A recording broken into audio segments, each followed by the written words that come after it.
대한민국에서는 성인과 미성년자와의 교제가 법적으로 금지되어 있습니다. 만일 성인이 만 13세 이상 16세 미만 청소년과 성관계를 맺었다면 형법에 의한 처벌을 받게 돼 있죠. 아무리 서로 사랑하는 사이였다, 양측 모두 동의했다 주장한들 법적으로는 아무 의미가 없다는 얘기입니다. 피고인 말씀하세요. 나이 차이가 10살 넘게 난다고 해도 저한테는 숫자에 불과했어요. 선생과 학생으로 만난 게 아니라 사랑하는 사이였다고요. 말도 안 되는 소리 하네. 말세야 말생. 조용히들 하세요. 조용히. 선고하겠습니다. 피고인은 지도교사라는 우월한 지위를 이용해 적극적이고 주도적으로 피해자와 성적 행위를 이어갔다.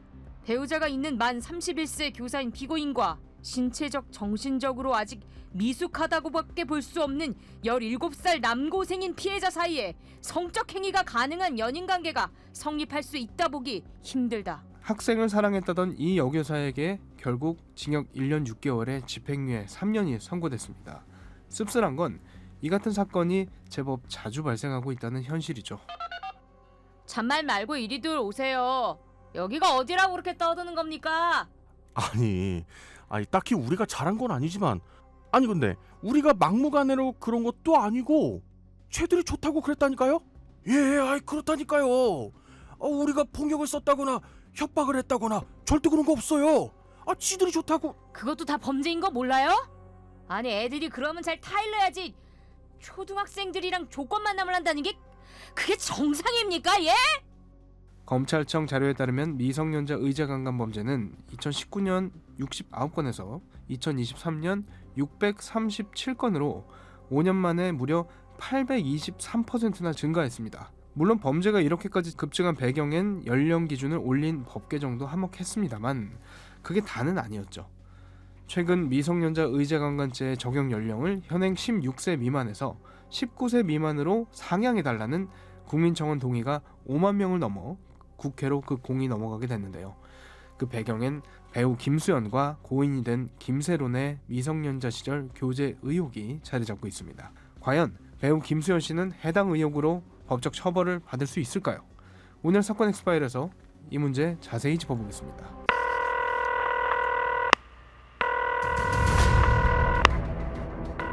사건은 보이는 것보다 가까이 있다. 이원화 변호사의 사건 엑스파일. 안녕하세요. 사건 엑스파일 이원화입니다. 오늘도 로엘 법무법인 전수련 변호사와 함께합니다. 변호사님 어서 오세요. 네, 안녕하세요. 로엘 법무법인의 전수련 변호사입니다. 최근에 미성년자 의제강간죄 적용 연령을 올려달라는 청원이 올라왔고요. 이 국민청원의 동의가 5만 명이 넘었다는 소식이 전해졌는데 이게 어디에 올라온 거고 국민이 5만 명 이상 동의를 하면 어떤 효력 같은 게 있는 건가요? 네, 이번 청원은 대한민국 국회 그 국민청원 공식 플랫폼을 통해서 이제 올라왔습니다. 네. 그래서 그 해당 청원이 30일 안에 이제 국민 5만 명 이상의 동의를 받게 되면은 이게 자동으로 국회에서 좀 회부가 될 수 있다고 합니다. 그래서 네. 그 이후에는 관련된 그 어떤 각각의 상임위원회에서 정식 안건으로도 다뤄질 수 있게 되고요. 네. 이게 뭐 법안으로 바로 다이렉트로 뭐 이어지진 않더라도 국민이 법 개선해야 된다고 촉구하는 어떤 하나의 제도적인 채널 이런 게 된다는 점에서는 굉장히 의미가 크다고 볼 수 있을 것 같습니다. 그렇죠. 왜 이런 청원이 올라왔냐? 그 배경을 보면 배우 김수현 씨 논란 때문이었죠. 네, 맞습니다. 얼마 전 배우 김수현 씨와 고 김세론 씨의 그 과거의 교제 의혹이 이제 수면 위로 올라왔는데요. 네. 한 유튜브 채널이 그 두 사람이 교제했던 게 김세론 씨가 미성년자였던 시절부터 시작됐다고 이 주장을 하면서 이 논란들이 시작이 됐고 그와 함께 이거 뭐 현행법이 너무 느슨한 것 아니냐 이런 지적들도 나오기 시작했습니다. 네. 하지만 여기서 중요한 건 시점입니다. 네.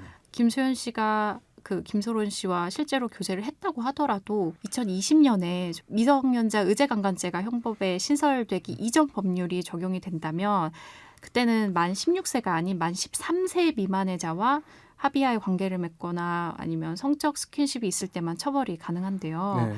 김수현 씨에게는 2015년 당시 개정 전에 법률이 적용됐기 때문에 당시 김세론 씨가 만 15세 이상이었다면 그때는 만 13세 미만자에 대해서만 좀 처벌하기 때문에 교제가 설령 사실이라고 해도 이 김수현 씨에게는 의제강간 혐의는 좀 적용하기 어려운 상황입니다. 네, 물론 배우 김수현 씨 측에서는 미성년자 시절부터 교제했다는 의혹은 사실이 아니다 주장하는 상황입니다만 만약 미성년자 시절부터 사귀었다고 해도 개정 전 법률에 해당하는 나이는 아니기 때문에 의제강간죄 적용이 어렵다 이거군요. 네, 그렇습니다.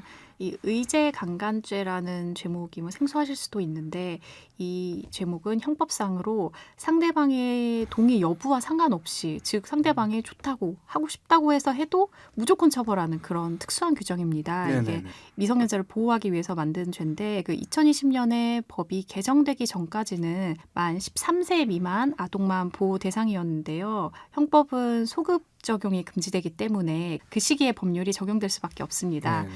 따라서 현재 시점에서는 처벌을 하고 싶더라도 그 당시에 그 기준으로 만약에 위법하지 않았다면 지금 처벌은 어려울 것 같습니다. 네, 의제강간죄는 아니라고 하더라도 김수현 배우가 만약에 김세론 씨가 미성년자일 때 교제를 했다면 적용 가능한 다른 혐의들은 혹시 있을까요? 네.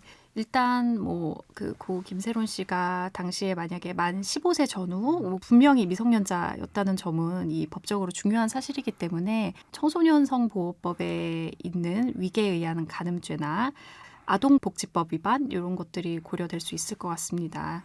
하지만 이런 혐의들 역시 단순히 피해자가 나이가 어렸다 이런 사실만으로는 성립하지는 않고요. 구체적인 피해자의 진술이나 관계 당시의 그 성격, 누가 주도했는지, 주도 여부, 강요가 있었는지 이런 강요성 이런 다수의 정황들이 종합적으로 입증이 돼야 합니다.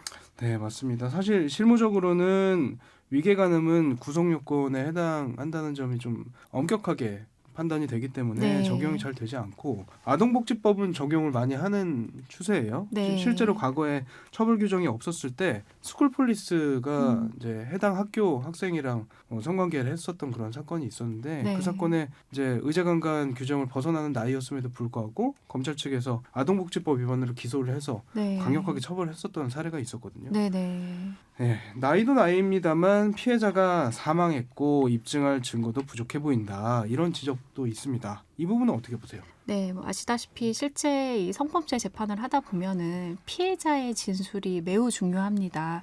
왜냐하면은 이 성범죄의 특성상 이제 증거가 따로 이제 뚜렷하게 있지 않은 경우들이 많기 때문이죠.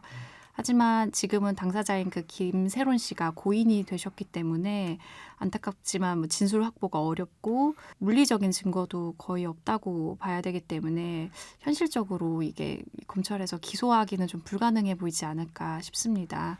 또한 이제 워낙 오래전 일이라고 하다 보면 이 공소시효도 좀 고려를 해야 되고요.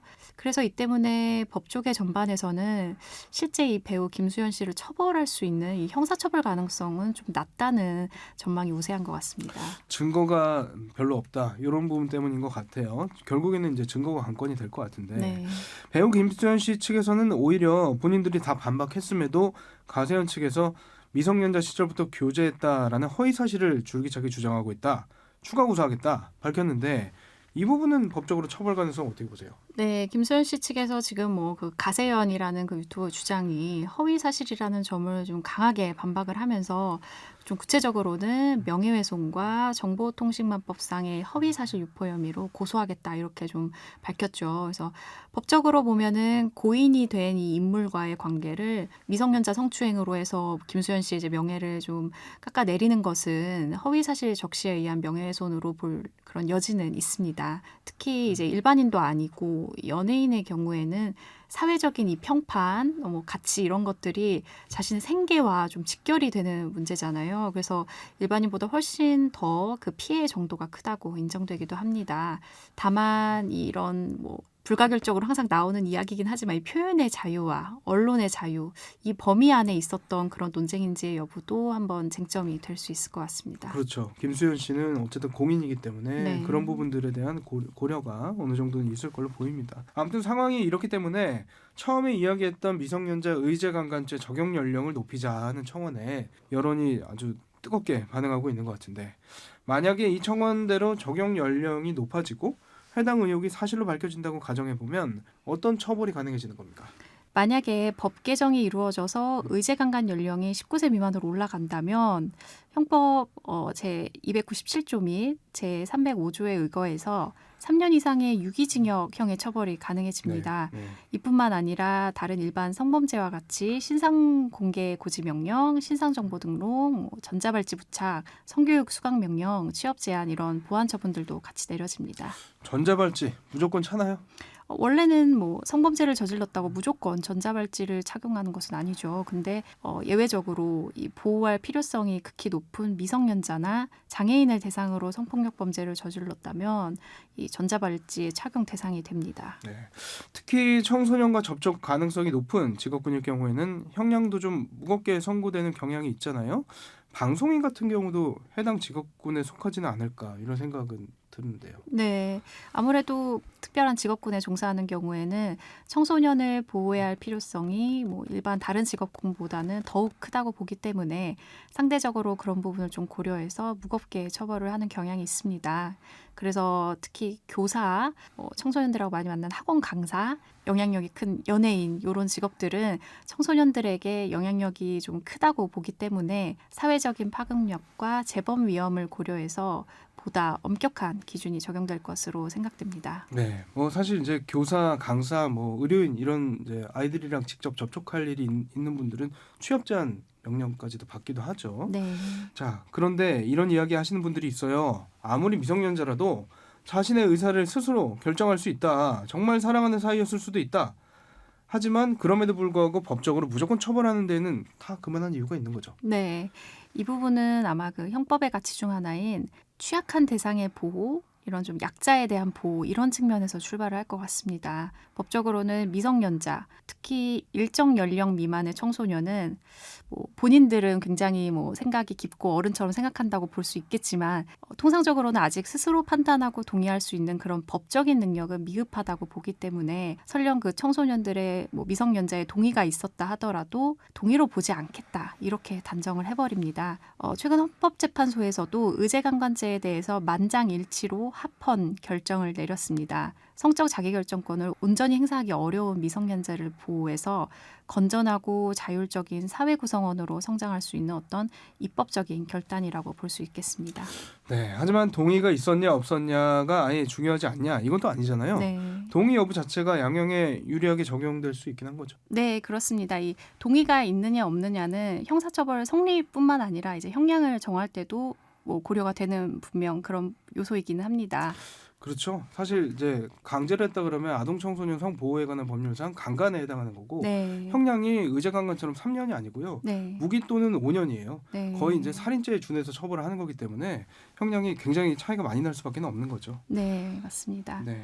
미성년자 의제강간죄 연령 높이는 부분 실제 법 개정 가능성에 대해서는 어려울 거란 얘기도 많이 나오고 있어요. 이건 왜 그런 거고 변호사님 의견은 또 어떠신지 한번 말씀. 네, 왜냐하면 이게 2020년에 이미 법 개정이 한 번 있었기 때문에 아마 현실적으로는 쉽지가 않을 것 같습니다. 일단 이 법 개정이라는 것 자체가 사회적인 합의가 필요한 사안인데요. 피해 대상 연령을 만약에 16세에서 19세 미만까지 높여버리면 일상적인 어떤 청소년 간의 그런 정상적인 연애도 자칫 처벌 대상으로 포함될 수가 있고요. 형사처벌의 범위가 지나치게 넓어지는 문제가 생길 수 있습니다. 그리고 성적 자기결정권의 기준을 어디까지 볼 것인가 이 부분도 좀 고민을 해봐야 돼서 사회와 법이 끊임없이 조율해 가야 할 문제입니다. 네. 사건 엑스파일 오늘 저희가 준비한 내용은 여기까지고요. 끝곡으로 캔사스의 Dust in the Wind 들려드리면서 이 시간 마치겠습니다. 여러분은 모두 변호받아 마땅한 사람들입니다. 사건 엑스파일 여러분 고맙습니다.